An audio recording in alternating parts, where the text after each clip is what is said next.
Hola, soy Natalia Cabrera y les doy la bienvenida a Aquí América, el espacio de France 24 para revisar en profundidad las historias de nuestro continente. Donald Trump aún no le concede la victoria a Joe Biden, lo que él califica como una vergüenza. El presidente estadounidense denuncia sin pruebas un supuesto fraude electoral e inició una guerra legal con la que logró que los votos de Georgia, donde aún está por definir una contienda clave que podría determinar las mayorías del Senado, sean recontados manualmente. Y Brasil elige a sus autoridades locales. La campaña se convierte en un auténtico carnaval lleno de personajes muy originales, que les mostramos con nuestras corresponsales. Déjà vu en Perú. Por tercera vez en 4 años, el Congreso destituyó al presidente. Los ciudadanos rechazan la destitución con protestas en las calles. Revisamos 20 años de inestabilidad política en el país suramericano.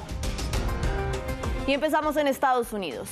Donald Trump se niega a conceder la presidencia, pese a que los resultados dicen claramente que Joe Biden es el ganador. Generalmente se trata de una formalidad, pero si el presidente Trump continúa negándose, podría complicar la transición del poder en la democracia más antigua del planeta. Con sus acciones legales, el equipo de abogados del mandatario ya logró que los votos de Georgia sean recontados manualmente, algo que no significa nada para la contienda presidencial, pero sí podría representar algo en la carrera por el Senado, donde republicanos y demócratas compiten por la mayoría. Veamos el siguiente informe. Todo era alegría y alivio para los demócratas en Georgia, después de que Joe Biden lograra una ajustada mayoría la semana pasada. Pero otra vez, todo está en juego en el conocido como el estado melocotón, debido a que la carrera es tan ajustada que las autoridades ordenaron un conteo manual. Y aunque la carrera por la presidencia ya está definida, la contienda sigue por el Senado. Ambas sillas del estado están en juego, con los republicanos David Perdue y Kelly Loeffler defendiendo sus puestos en contra de Jon Ossoff y Raphael Warnock el próximo 5 de enero, después de que ningún candidato asegurara el 50% necesario. En Washington, los demócratas solo les faltan 2 sillas en el Senado para que este quede dividido a la mitad. Si hay este empate, la decisión recae sobre la vicepresidente, que en enero será Kamala Harris, por lo que es probable que le dé la mayoría de votos para aprobar cualquier proyecto a los demócratas. Harris pasó los días previos a la campaña en Georgia, destacando los asuntos clave para los votantes como el movimiento Black Lives Matter y el cuidado de la salud debido a la crisis de COVID-19 que atraviesa el país, algo que Jon Ossoff también hizo central en su campaña. This is why these Senate runoffs are so vital. Este es el porqué esta contienda por el Senado es vital, porque la Corte Suprema podría derogarlo y luego sería el Congreso el que decida cómo legislar sobre las condiciones preexistentes para que tengan cubrimiento, y si Mitch McConnell y David Perdue y Kelly Loeffler son determinantes en el curso de la política y luego permitan a la Corte Suprema legislar para eliminar esa protección a las condiciones preexistentes.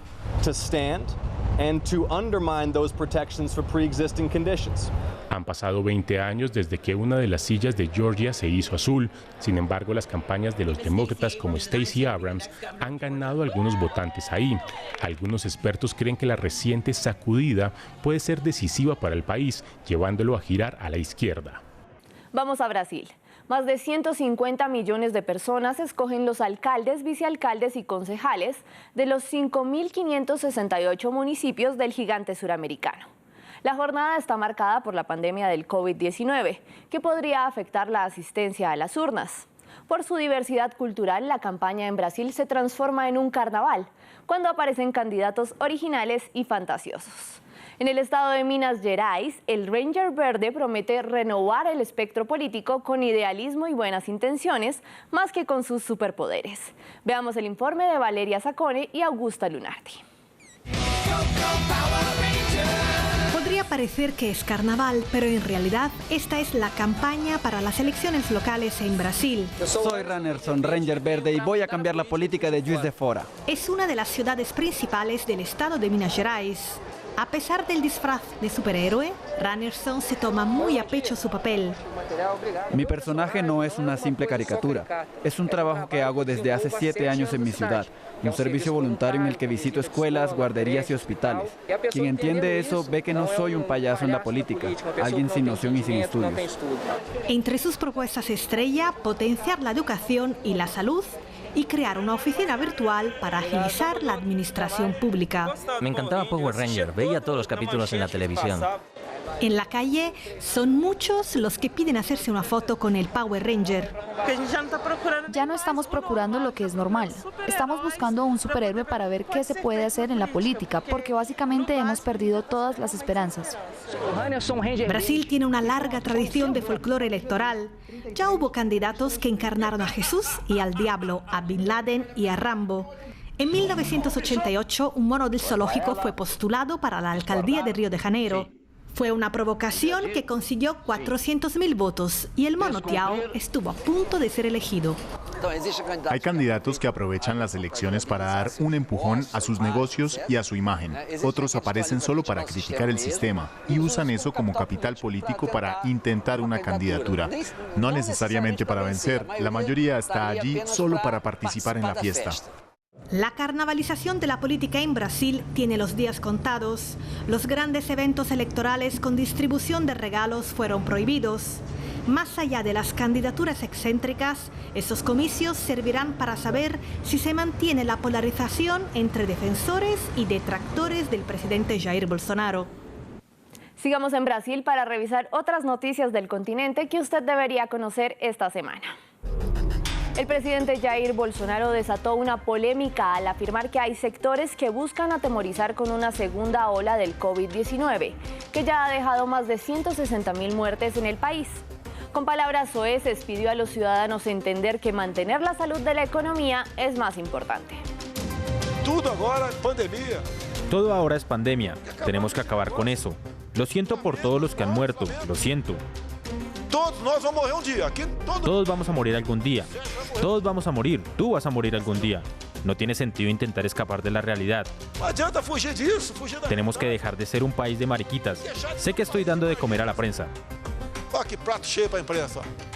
Y el expresidente Evo Morales regresó triunfante a Bolivia luego de que su ministro de Economía, Luis Arce, asumiera el poder y de que la justicia anulara la orden de detención que el gobierno interino había impuesto en su contra por supuesto fraude electoral en las elecciones de 2019. Morales dijo que regresó al país a dedicarse a la vida que tenía antes de llegar al poder, es decir, como sindicalista. En menos de un año hemos recuperado la democracia. En menos de un año hemos vuelto al gobierno con más IPCP. Eso es algo inédito, algo histórico, algo único, yo diría, del mundo. Y las protestas contra los feminicidios en México llegaron hasta la capital, luego de que una manifestación en Cancún fuera reprimida con balas reales. Los manifestantes salieron a las calles de la turística localidad para rechazar la violencia contra las mujeres en el país norteamericano, luego de la desaparición de una mujer el fin de semana pasado. Las autoridades han reportado un aumento de los feminicidios del 9.2% en 2020. ¿Quién es el responsable? ¿Quién es el autor? ¿El intelectual? ¿Quién dio la orden? ¿Y quiénes llevaron a cabo esas acciones? Cuando hay un asunto así, se debe de actuar sin contemplaciones. No debe haber impunidad, no debe haber protección a nadie. Vamos a Perú porque sigue la inestabilidad política. En medio de acusaciones de corrupción, los legisladores destituyeron al presidente Martín Vizcarra por supuesta incapacidad moral. Un mecanismo de la Constitución que había sido creado para ser utilizado en caso de que un presidente enfermara o sufriera un accidente, pero que algunos denuncian es utilizado para llevar a cabo golpes de Estado. Los ciudadanos se manifestaron en las calles en contra de la juramentación de Manuel Merino, el presidente del Congreso, como mandatario. Merino terminará el mandato de Vizcarra, que irá hasta julio de 2021, cuando asuma el presidente que sea elegido en abril. Vizcarra, a su vez, iba a terminar el mandato de Pedro Pablo Kuczynski, quien también fue destituido en el Congreso. Revisemos 20 años de crisis en Perú en el informe de Andrés Doncel. 8 presidentes en 20 años, la muestra de una convulsa realidad política en Perú. En noviembre de 2000, 2 eventos casi paralelos ocurrían en Tokio y en Lima a la vez. Siento mucho que esta renuncia se haya causado tanta incertidumbre, confusión e incluso indignación. Mientras el entonces presidente Alberto Fujimori renunciaba, el Congreso lo destituía argumentando actos de corrupción e incapacidad moral permanente.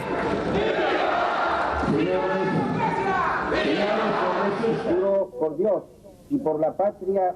Tras la salida de Fujimori, el presidente del Congreso, Valentín Paniagua, asumió de manera interina como mandatario. Unos meses después, el opositor Alejandro Toledo ganó las elecciones. Pero la estabilidad no llegó. Durante su mandato, el país quedó paralizado por semanas de huelgas. En diciembre de 2003, Toledo exigió la renuncia de todos sus ministros para desactivar un escándalo de tráfico de influencias que involucraba a su primera ministra, Beatriz Merino. Que no avanzaremos si no iniciamos un punto de quiebre al interior del gobierno. A Toledo lo sucedería un viejo conocido de la política peruana. En julio de 2006 volvía al poder el expresidente Alan García. Tras 2 años al mando, su gabinete tuvo que renunciar para impedir la aprobación de un nuevo voto de censura en el Congreso por recibir pagos a cambio de concesiones a la compañía noruega Discover Petroleum. En junio de 2011, el militar retirado de izquierda, Ollanta Humala, ganó por un estrecho margen a la hija del expresidente Alberto Fujimori, Keiko. Se convirtió así en el primer gobernante izquierdista en Perú en 36 años. Que suscribió. Por la patria, que ejerceré fielmente. En 2016, Keiko Fujimori perdió de nuevo unas elecciones presidenciales, esta vez ante el exbanquero de Wall Street, Pedro Pablo Kuczynski. Pese a la derrota, su partido consiguió una amplia mayoría en el Congreso, iniciando así una guerra entre el Ejecutivo y el Legislativo que terminó con la renuncia de Kuczynski y la llegada de Martín Vizcarra. Tras la revelación de unos audios en los que se evidencian posibles acuerdos entre Kuczynski y los congresistas fujimoristas para indultar al expresidente Alberto Fujimori a cambio de no ser destituido.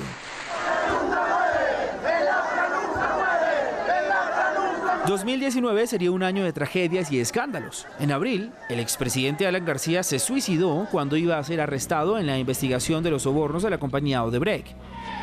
En septiembre, Vizcarra disolvió el Congreso y en octubre Keiko Fujimori fue enviada a prisión preventiva. Mientras que 2020 sería el año de los juicios políticos, en septiembre el Congreso aprobó una moción de censura para destituir a Vizcarra por presuntos contratos irregulares con un cantante. No me corro. No lo he hecho antes y no lo voy a hacer ahora. Pero poco después de salir airoso, comenzó el proceso en noviembre, donde finalmente se aprobó su destitución. Cuídense mucho del coronavirus y sigan viendo France 24.